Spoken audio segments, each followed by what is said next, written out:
अस्सलाम वालेकुम friends, welcome back to Top Smarties. Drama serial Girhein जिसका ये सीन देखकर तो बहुत हंसी आई, क्योंकि ये बहुत अननेचुरल सा सीन था कि जहाँ पर वजाहत आता है राशिद की हैरियत मालूम करें और निम्रा को वापस ऑफिस लाने के लिए। तो यहाँ पर आप देखें कि निम्रा और राशिद स्टिल अपने बेड पर बैठे हैं और वजाहत पास खड़ा है। किसी ने भी वजाहत को ड्राइंग रूम जाने का नहीं कहा। इवन के यहाँ पर भी निम्रा ने उसे चेयर रख के नहीं दी कि वो बैठ ही जाए, बस खड़े खड़े अपनी बात की और यहाँ से चल दिया।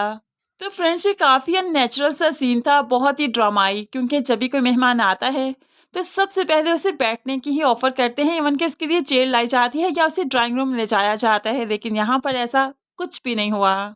मजाहत तो यहाँ से होकर चला क्या और राशिद सोचने पर मजबूर है कि उसे अब क्या करना चाहिए। दूसरी तरफ निम्रा जो राशिद की तबीयत से काफ़ी परेशान है, तो बाप ने आकर कह दिया कि पीर साहिब के पास राशिद को ले जाना होगा, लेकिन मुमानी भला कैसे जाने देगी राशिद को। इसलिए तो कहने लगी नहीं नहीं, उसके सर में बहुत दर्द रहता है, वो आपसे संभाला नहीं जाएगा, इसलिए वो नहीं जाएगा। तो निम्रा कह देती है ठीक है, आप पीर साहिब को यहाँ ले आइए। अबू जैसे वो आपके पास आकर ज़ारा का इलाज करते हैं, यहाँ आकर राशिद का कर दें। तो अबू को कोई एतराज़ नहीं, अब वो पीर साहिब को ले ही आएंगे। यहाँ पर तो सुरैया बेगम के तोते ही उड़ गए कि वो क्या करे। इसलिए तो रात के पहर वो अपने पीर साहिब के पास जाना चाहती है ताकि मसले का कोई हल ढूंढे, लेकिन इस बार निम्रा उनका पीछा कर रही है। सुरैया बेगम को एक दो बार शक भी पड़ा कि जैसे कोई उनका पीछा कर रहा है, इसलिए तो पीछे मुड़कर भी देखती है, लेकिन पीछे कोई भी नहीं। निम्रा छुप जाती है। आखिरकार सुरैया बेगम आस्ताने तक पहुंच गई और यहाँ पर जाकर रोने लगी। मुझसे बहुत बड़ी गलती हो गई, अपने बेटे की ज़बान बंद करना चाहती थी, उसे अपने ताबा करना चाहती थी, क्योंकि वो मेरा कहना नहीं मानता था। लेकिन ऐसे में उसकी शर्ट पर क्षमा गिर गई और सब कुछ उल्टा हो गया। वो बहुत बीमार है, खुदारा उसके लिए कुछ करो ना। तो यहाँ पर पीर कहने लगा कुछ नहीं कर सकता मैं, तुमने जो गलती की है तुम्हारे बेटे के सामने तुम्हारी हर हकीकत खुल जाएगी। उसकी तबीयत तो खराब है, लेकिन तुम्हारी हकीकत भी बहुत जल्द खुल जाएगी, कोई कुछ नहीं कर पाएगा। तुम आजकल बहुत गलतियां कर रही हो, तुम्हें हर काम सोच समझ कर करना होगा, लेकिन आज मैं तुम्हारा साथ नहीं दूंगा। ऐसे में निम्रा सब कुछ सुन लेती है, सारी हकीकत सामने आ गई। सुरैया बेगम तो रोते हुए घर आ गई। यहाँ पर आके देखा कि निम्रा घर पर नहीं, तो फिर गेट के पास खड़े ही निम्रा का वेट करने लगी कि आखिर वो कहाँ से आती है, कहाँ गई थी। तो यहाँ पर जब निम्रा आई तो गुस्से से कहने लगी तुम कहाँ गई थी रात के इस वक्त, क्या काम था तुम्हें इस वक्त बाहर।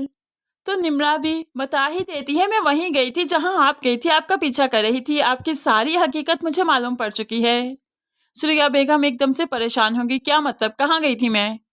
तो निम्रा बता देती है जहाँ आप गई थी ना, वहीं गई थी मैं। आपको क्या लगता है आप सब कुछ कर सकती हैं। ज़ारा ने मुझे कितना बताना चाहा, लेकिन मैंने उसकी बात पर यकीन नहीं किया, और आपने उसकी ज़बान बंद करने के लिए उसके साथ कितना ही बुरा किया।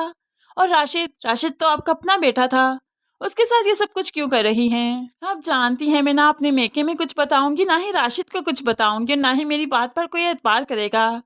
लेकिन आपको तो सोचना चाहिए था ना अपने बेटे के बारे में, कम से कम उससे तो मोहब्बत होनी चाहिए थी आपको। सुरैया बेगम तो सख्ते में खड़ी है, क्योंकि वो निम्रा का कुछ नहीं बिगाड़ सकती। अगर कुछ बिगाड़ेगी तो भला इस घर में जॉब करके पैसा कौन लाएगा। अब होप्स हो कि इसके सामने अपना दुखड़ा ही रोना शुरू कर देगी, अपनी मजबूरियां बताना शुरू कर देगी।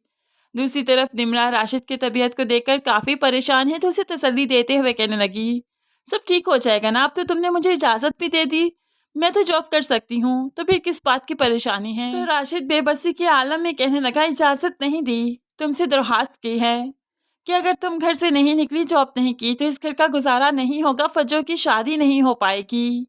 मेरे तो हाथ पाँव कट चुके हैं, मैं तो बिस्तर पर लेट चुका हूँ, ऐसे में किसी को तो बाहर निकलना है ना। तो तुम्हें इजाज़त देने से पहले तुमसे रिक्वेस्ट की है, प्लीज़ तुम जाओ और कुछ करो।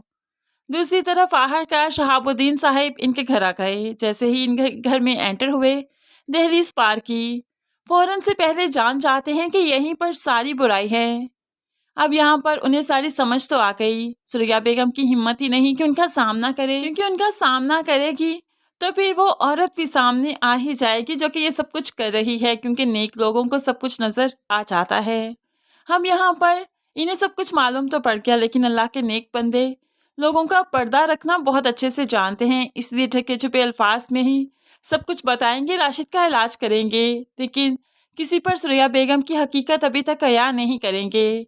अपने नेक अमल से इस बुराई के हाथ तो बांध देंगे, लेकिन फिर भी किसी के सामने फ़िलहाल इसका पर्दा नहीं उठाएँगे।